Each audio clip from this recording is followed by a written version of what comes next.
এইসব বেদান্ত চর্চা করে কী লাভ? আপনারা যেরকম হেসে উঠলে উনিও ঠিক এরকম হেসে উঠলেন। ওই বাচ্চা নাতনিকে বিজ্ঞানী কী বোঝাবে যে ও টেলিস্কোপে চোখ দিয়ে বসে আছে? কেন কেন বসে থাকে? বাচ্চা নাতনি কিছু বোঝালে বুঝবে না তো। ওর কাছে জগতে একটাই জিনিস দামি সবচেয়ে, সেটা হচ্ছে চকলেট।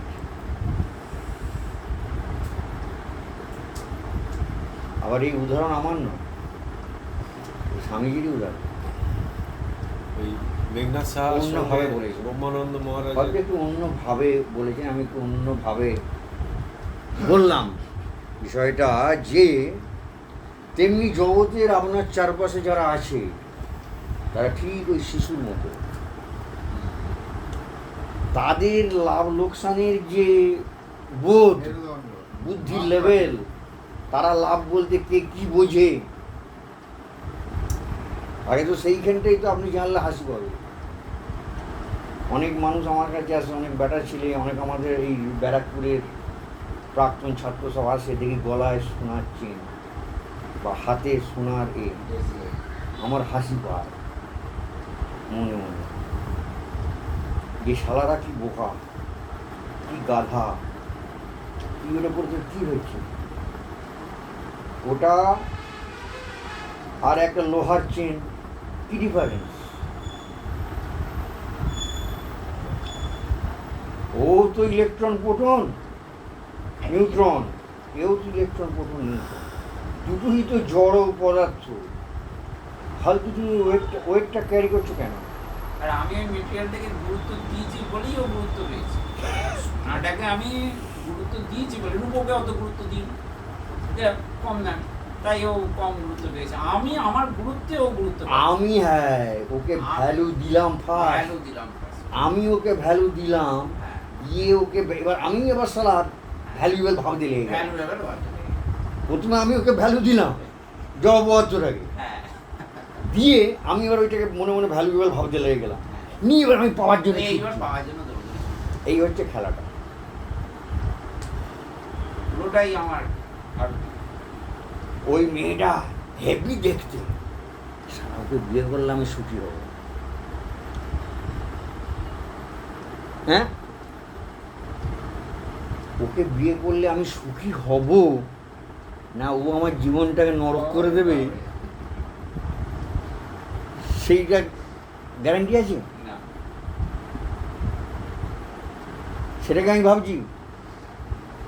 আমি আরোপ করলাম হ্যাঁ সুখী হব। মেয়েটাকে দেখতে ভালো, এটা হতে পারে, কিন্তু ও আমায় সুখী করবে, হ্যাঁ, এইটা তো আরোপ করলাম। এটা আরো করো। করে এবার আমি ওকে পাওয়ার চেষ্টা করতে লাগলাম।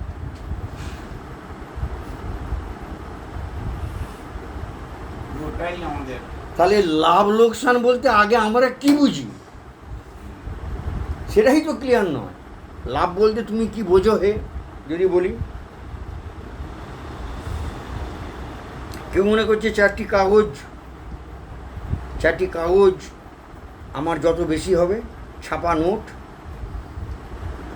তত আমার জীবনটা বোধহয় পরিপূর্ণ হবে। সোনাটাও তো ঠিক একই জিনিস, ওই একই অ্যাঙ্গেল থেকেই তো কালেক্ট করছে। ও ওই দ্রব্যমূল্যটা দেখছে ওখানে, যে ওর মূল্যটা বাজারে। আমার কাছে 5 কেজি সোনা হ্যাঁ, এখন আর 5 কেজি মাটি না, একই। এখন একটা হারের দাম আপনি কেন ধরুন, আমি কথায় বলছি, 1 লাখ টাকা। 20,000 কি 20,000 কি 25,000 কি 50,000 কি 1 লাখ। ও পড়েছে একটা কেন? হারের দাম। ওই ছেলেটা পড়েছে কেন? আমি অন্য কথা বলতে চাইছি, ওই হারটা সে লোককে দেখানোর জন্য পড়ছে। লোককে দেখি ওর কি লাভ? না না, আমি অন্য আরে ও তো জানে না ওটা। আমি বলছি যে 1 লাখ টাকার নোট সে এখানে সেফটি পিন বুঝে লোককে দেখাতে পারবে না, কারণ ওটা টেনে নিয়ে নেবে, কি চুরি হয়ে যেতে পারে। কিন্তু হারটা গলা থেকে নেবে না, তাও নিয়ে নিচ্ছে। এই অ্যাঙ্গেল থেকে ও ওটা করছে যে আমার কত আছে, তার সামান্য নমুনাটা তুমি দেখো। না অন্য দেখল, ওর কি হলো? ওর যেটা হলো সেটা হচ্ছে, যে মানুষগুলো ওই সোনাটাকে ভালোবাসে সেই মানুষগুলো ওকে অন্য চোখে দেখছে। আর আমি তো ওকে ঘৃণার চোখে দেখি। হ্যাঁ, আপনার মতো আমার মতো কজন আছে? আমি তো ওকে ছাগল ভাবছি। ইগোটা বাড়ছে তো, না না, অহংকারটা বাড়ছে। আপনি ওই সোনাটা পরে অহংকার বাড়ছে। আরে ও তো অহংকার বাড়ানোর জন্যই ওটা পড়েছে। হ্যাঁ 1 লাখ লোকের এবার- মধ্যে না, না। আপনি একজনও পাবেন কিনা সন্দেহ আছে যে ওইটাকে আপনি ওই মানে অন্য চোখে দেখবেন। হুম। একজনও নেই, আছে কিনা সন্দেহ আছে। কিন্তু 1 লাখ লোকের মধ্যে একজন ছাড়া বাকি সবাই কিন্তু ওকে একটা এমন চোখে দেখছে, আরে বাবা অনেক বড় লোক। ঠিক আছে, হুম। এই যে দৃষ্টিভঙ্গি সমাজের, হুম। এইটার জন্যই ওটা ও করছে। আমি বলছি কিন্তু আর একটা জিনিস আছে, সরি আপনাকে একটুখানি বললাম, অনেক পার্টির ছাত্র নেতা বা তো যাক, আমি বলছি বললাম। না সেটা লোকে কিন্তু উল্টোটা ভাবে। আমাদের এই সব আশপাশে অপদে হয় তো পাড়াটারা, দেখ অপরের মেরে কিরকম করেছে, তাহলে কি ঘৃণার চোখে তো দেখছি, শ্রদ্ধার চোখে কোথায় দেখছি? হ্যাঁ, এটাও ঠিক। হ্যাঁ সেটাই বলছি। এটার পাশাপাশি এটাও ঠিক। হ্যাঁ সেটাই। না এবার ওর তো কিছু লাভ হচ্ছে না, না, ও তো এই- গাড্ডায় ও যাচ্ছে, কিছু লাভ হবে না, আরো গাড্ডায়। ও ক্রমশ গাড্ডায় যাচ্ছে।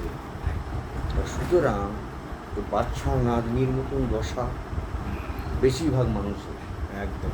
যে চকলেটের বাইরে আর কিছু বোঝে না। ওই যে সায়েন্টিস্ট টেলিস্কোপের মধ্যে দিয়ে ওই যে খুঁজছে, ওই জ্যোতির্বিজ্ঞানী যে বৌদ্ধিক আনন্দটা পাচ্ছে অনুসন্ধানে, হঠাৎ একটা কিছু নতুন যদি উনি আবিষ্কার করেন, প্রথম অজানা অচেনা, তার ফলে যে ইউরেকা করে ওনার ভেতরে যে একটা আনন্দের বিস্ফোরণ হবে, সেটা যে চকোলেটের থেকে কত মূল্যবান, সেই আবিষ্কারের আনন্দ, সেটা ওই বাচ্চাটাকে বুঝবে না। সে ভাবে যে দাদুটা কি বোকা, সবসময় এরকম করে, খালি দেখি ওভেনে বসা। সুতরাং এই জগতের শিশুদের দিয়ে বিচার করলে হবে না, শিশুদেরকে বুঝতে তাদের হবে। আন্ডারস্ট্যান্ডিং দিয়ে, তাদের আন্ডারস্ট্যান্ডিংয়ের লেভেলটা অনেক তলানিতে পড়ে আছে। 2, সত্যের একটা নিজস্ব ভ্যালু আছে।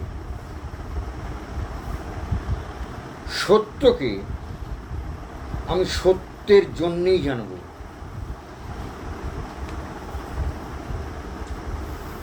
সত্যকে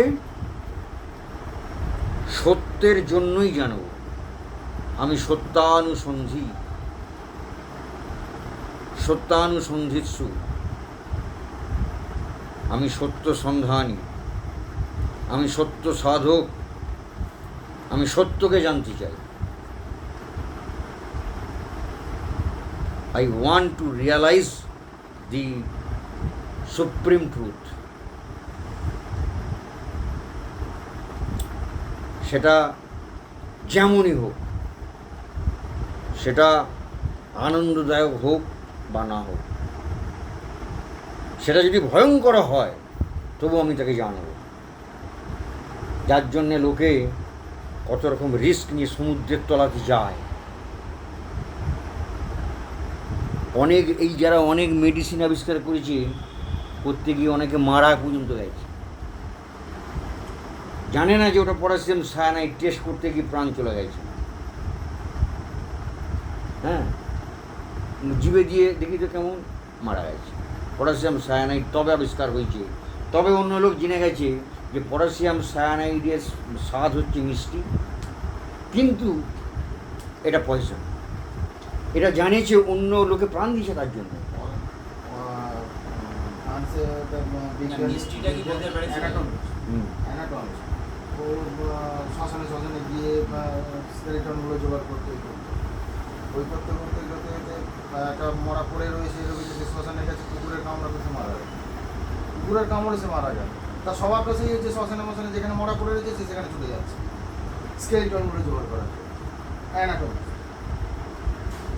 না পটাশিয়াম সায়ানাইডের টেস্টটা কি এখনো হয়েছে? মিষ্টি। মিষ্টি হয়েছে আর হ্যাঁ, না জানা আমরা পড়ি, আমাদের কেমিস্ট্রি ছিল না। না এইসব কি শুনেছিলাম বা করেছিলাম পড়েছিলাম যে এইসব দিয়ে লিখতে পেরেছি। তখন নয় ব্যাপারটা। হ্যাঁ, তা একজন এস লিখলো, পরের জন এসটা আগে লিখেই রাখলো, এইবারে সে জানে দ্বিতীয় শব্দটা হয় ও হবে নয় ডব্লিউ হবে, হয় শাওয়ার হবে নয় সুইট হবে।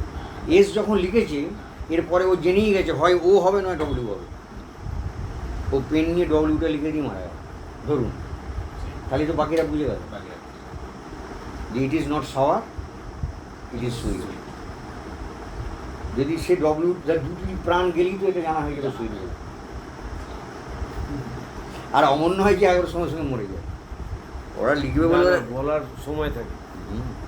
কত বলে এই আমি বিপ্লবীরা তো খেতে, হ্যাঁ, অনেক বিপ্লবী তো খেয়েছে। না বিষক্রিয়া করার একটা টাইম আছে। টাইম লাগবে তো, ওটা ব্লাডে যাবে, ব্লাড থেকে আমার ব্রেনে যাবে, গিয়ে টোটাল সিস্টেমটা চুপতে হবে। অনেকটাই টাইম। এমনকি আজও মৃত্যুর পরে 4 ঘন্টা রেখে দেওয়া হয় কেন?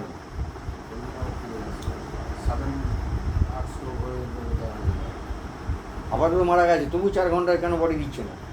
আবার ওর রেজারাকশান মানে বেশি আবার জেগে উঠতে বেঁচে যেতে পারে। কত হয়েছে, কত এরকম অনেক এরকম হয়েছে, বহু উদাহরণ আছে। জলে পড়ে গিয়ে অনেক মৃত্যু আছে। হয়ে গেল, 2-3 দিন তার কোনো সেন্স নেই, ওর ডেড বডি ছেড়ে বাইরে বেরোচ্ছে, উদাহরণ দেওয়া রয়েছে।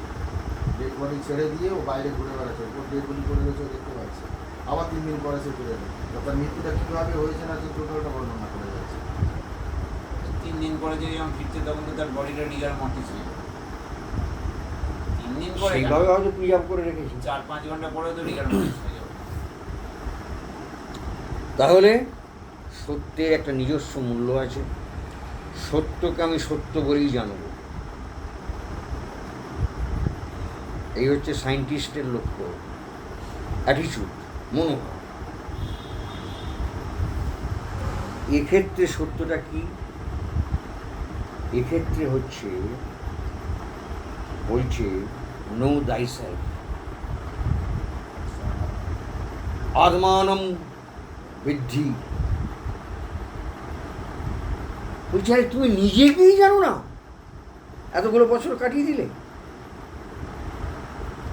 তুমি তুমি আগে তো নিজেকে জানবে, আর কিছু জানো চাই না জানো, তুমি ফার্স্টে জানো যে তুমি কে, ফার্স্টে তুমি নিজেকে চেনো।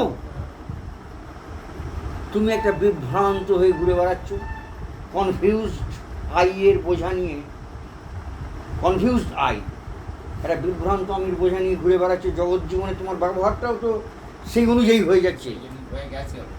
তুমি নিজের প্রতি তোমার ধারণাটা যেহেতু ভ্রান্ত, তোমার আচরণে, তোমার কথায়, বার্তায়, তোমার সব কিছুতে এই ভ্রান্তির প্রতিফলন প্রকাশ ঘটবে।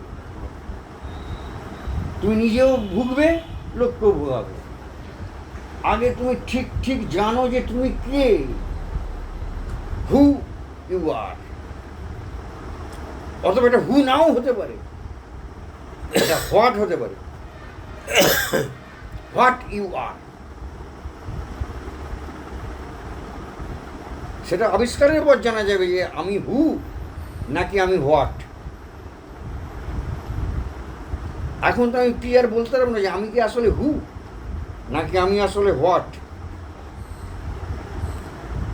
হু অ্যাম আই নাকি হোয়াট অ্যাম আই, এটা আমি আফটার ডিসকভারি আমি বলতে পারবো।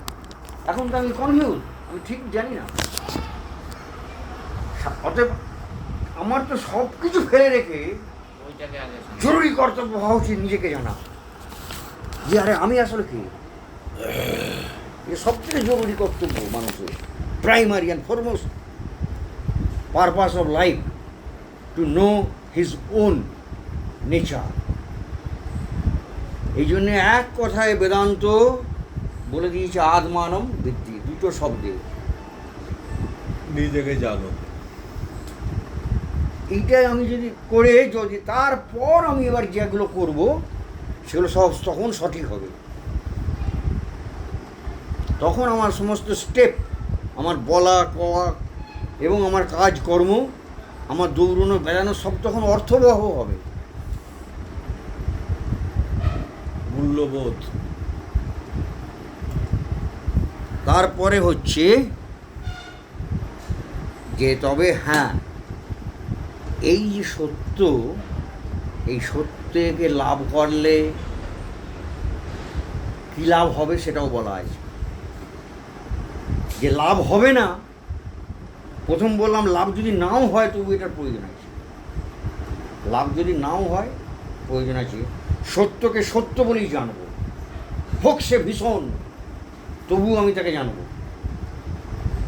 আমি মাউন্ট এভারেস্টের চূড়ায় আমি উঠবো, তাহলে যদি মরে যাই যাব। অনেকে মরেও যায়, তবু সে মাউন্ট এভারেস্টে ওঠার প্রচেষ্টা ছাড়ে না। অনেকে আর ফেরে না, তবু মাউন্ট এভারেস্টে সে যায়, সমুদ্রের তলায় সে যায়।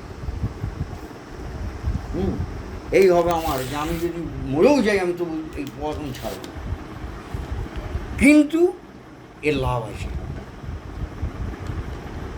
এর লাভ আছে। লাভ এটাই, মানুষ যা চায় সেই সমস্ত দেবার প্রতিশ্রুতি এ দিচ্ছে। মানুষ যা যা খুঁজছে